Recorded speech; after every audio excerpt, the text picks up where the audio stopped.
If two human beings reproduce, what species is the offspring?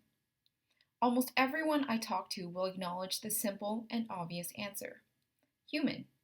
The offspring is human because only humans can reproduce humans.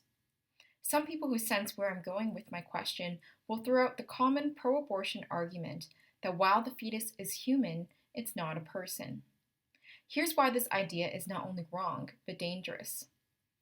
When abortion advocates argue that a fetus is not a person, the common reasons they state will fall into one of these four categories: size, level of development, environment, or degree of dependency.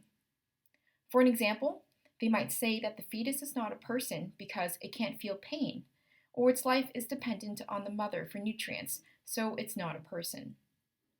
However, these differences exist on a continuum.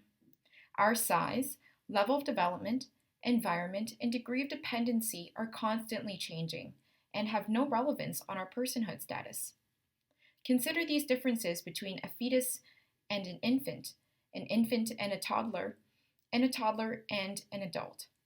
We would never argue that an adult is more human and more deserving of human rights than a toddler just because they are more physically developed or financially independent.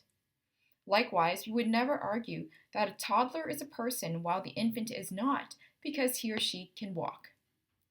It would be logically inconsistent to say that an infant is a person but an embryo is not because he or she can't feel pain.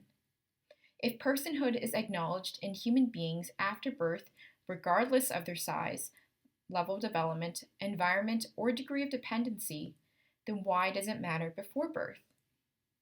Gross human rights violations have occurred throughout history when a group of humans are denied personhood status or are regarded as subhuman.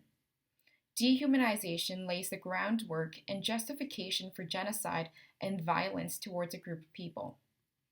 Consider the context and the wording of the UN Declaration of Human Rights, which was written in 1948 after World War II.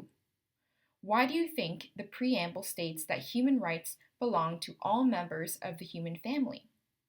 Precisely because there was a recognition that separating the concept of a human and a person was a dangerous idea that led to the events of the Holocaust, the extermination of millions of Jews by Nazis who advanced their agenda through the language of dehumanization.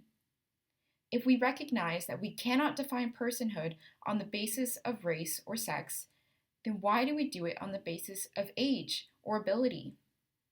Human rights belong to all members of the human family, including preborn children. It's time to end the killing. Take a stand for the lives of preborn children today.